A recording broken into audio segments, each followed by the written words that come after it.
Good afternoon, everybody. This is another segment of Frankly My Dear.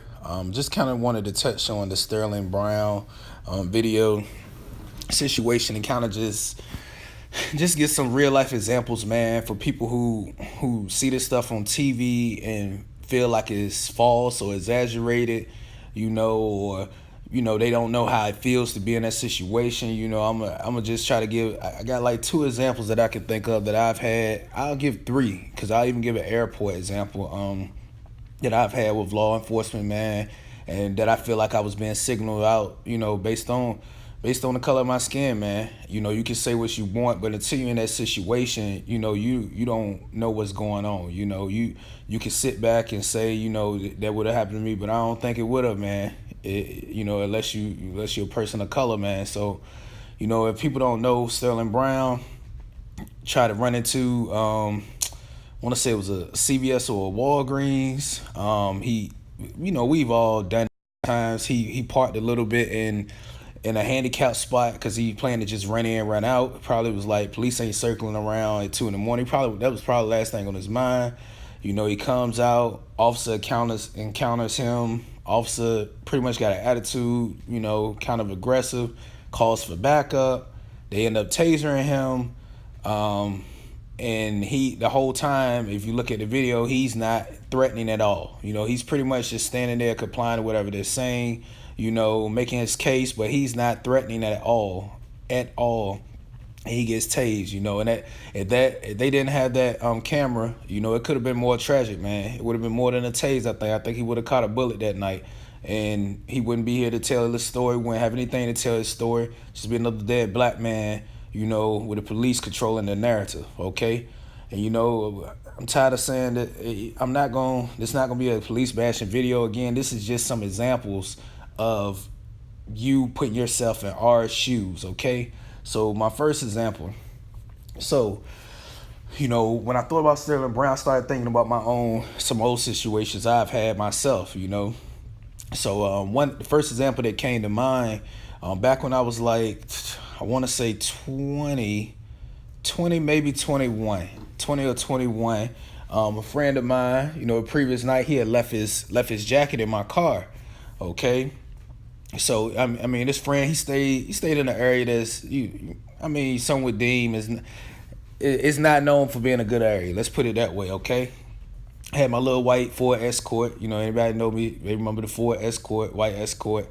Definitely a car that looks like somebody who has no money would have, which I didn't at the time. I was a broke college student. So, anyways, man, I dropped my friend his jacket off and whatnot. So I'm turning out off of turning at the corner, after I drop it off, and I see the SUV. In my mind, I knew it was undercover. Like, growing up where I grew up, seeing some of the things I seen, people know undercover cops when they see them, okay? It was like a Yukon, maybe. I don't know if it was a Yukon, but it was an extremely large SUV, okay? So, I'm riding down, and I'm not thinking anything. Next thing you know, police car pulls in front of me, the SUV pulls behind me, and they have me like blocked, okay? So the officer in the SUV gets out of the SUV. He comes up to my little white Escort and asks, what am I doing in the area? I tell him, a friend of mine lives around the street. I dropped this jacket off to him. That's literally it. The officer tells me, there's been a lot of, drug trafficking around here recently. Again, I'm in this white Ford Escort, looking dirty. They may thought it was a front, but it won't no front. And he asked me, at this time, when you're in that situation, man, you don't really think about the rights you have when you're getting pulled over.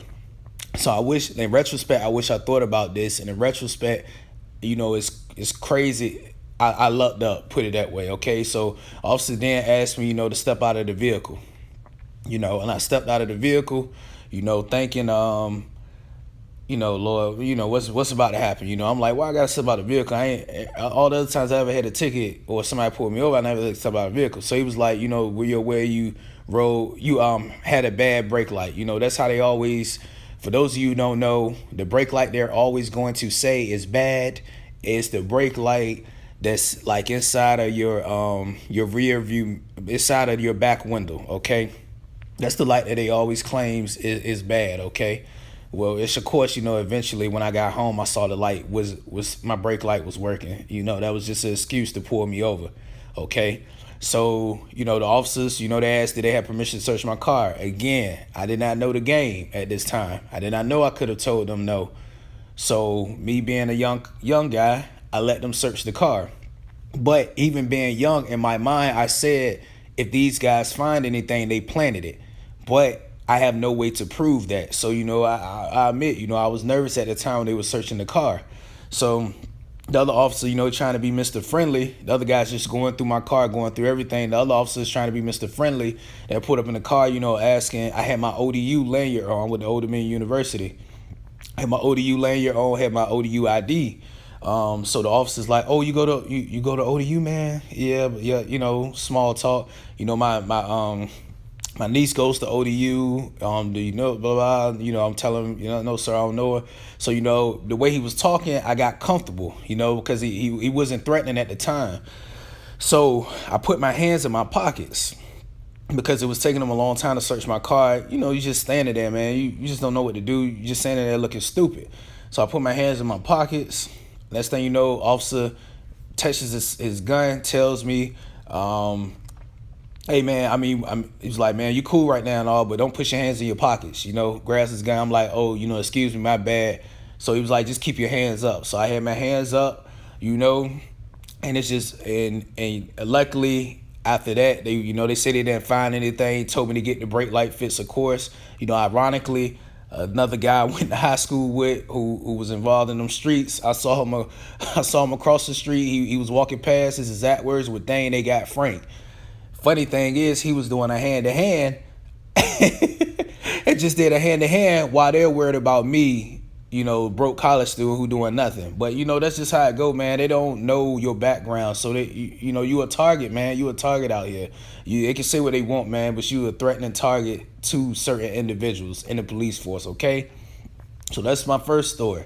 Story number 2, my wife was pregnant. We leaving a wedding somewhere, like South Hill. Yeah, we leave South Hill on the highway. I'm in my mind, I thought I was going to speed limit. Everything, I thought I was driving slow. Had my wife with me. I get pulled over. So in my mind, again, this time I was a little bit older. This was my wife was pregnant with my son, my firstborn. So in my mind, I don't know why. Well, I do know why. I unbuckled my seatbelt as soon as, I pulled over, as soon as he told me to pull over or whatever. But the reason I did that was because I knew my ID was in my back, in my duffel bag, so I knew I'd have to get out to get it. So the officer comes up, taps on the window, flashes his light, asks me why did I do that. Basically, like, that was stupid of you to take your seatbelt off. I told him I knew you would ask for my ID. I don't know why I did it. It's kind of rush judgment. He's like, sir, step out of the vehicle, okay? So he asked me to step out the vehicle. I couldn't. I'm trying to think if I could find my registration or not. I can't remember. Anyways, this is where I was like, this is about to get dicey because my ID is in my duffel bag in the back seat. So officer says, I ask him everything. I say, do I have permission to such and such? I asked him if I had permission to get my license out of my duffel bag. He rolls his eyes, has a little attitude, because he's a soft piece of shit, basically the way he's acting. My wife, she's a little upset, but she's not saying anything. I go in my bag. Of course, he has his hand on his gun the whole time while holding the flashlight. I pull out my ID. He gives me the ticket. That's that. But at the same time, that's probably one of the more threatening situations I feel I've encountered with the police, because of his attitude. His attitude was more intense than the first stop. This guy's attitude this time was like, anything I do, he was gonna look for a reason to take me out, and that's how my wife felt as well. She just sat in the car, she prayed, and luckily we was able to make it off, safe, because he was already in a mood from the time he saw me take my seatbelt off. He thought I was threatening him, okay? So that's just to give an example of my second incident I had with the police. So this third thing is to do with the airport, with law enforcement. So I'm at the airport, whatnot.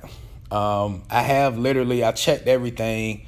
I think I might have had my bag on me, and of course they select me to randomly select me to be the one that they do the thorough search on. So, the officer pretty much was trying to put pressure on me to step into the room to do the thorough search on. And I said no, so they felt like that was a problem. We had a couple words, but I wasn't I didn't get into it with them because I was like, man, it ain't worth it. We had a couple words. Somebody else came over.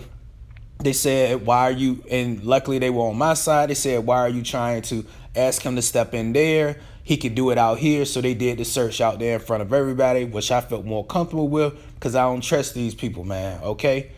So that's just 3 examples right there of how you get stereotyped when you're minding your own business. Okay. And like I said, man, I met some cool police officers. When I was younger, people was breaking in my house. We met some cool officers, came out. One officer even was going to sit in our house with a shotgun, blast whoever came through that window, So I have met some good police officers, man, but at the same time, man, it's a lot of cowards in the police force. It's a lot of nerdy punk MFers who wants that badge because now they feel like a somebody, and they were losers and they were nobodies, and now they feel like a somebody because they got that badge. Okay.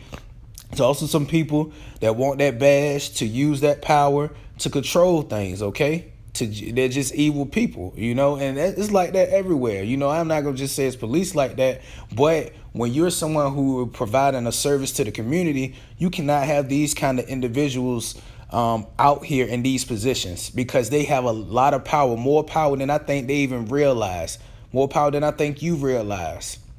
Okay, so when you got these shoot first guys, these guys who are cowards, soft pieces of shit in high school, middle school, their whole life couldn't get nothing, nobody F with them.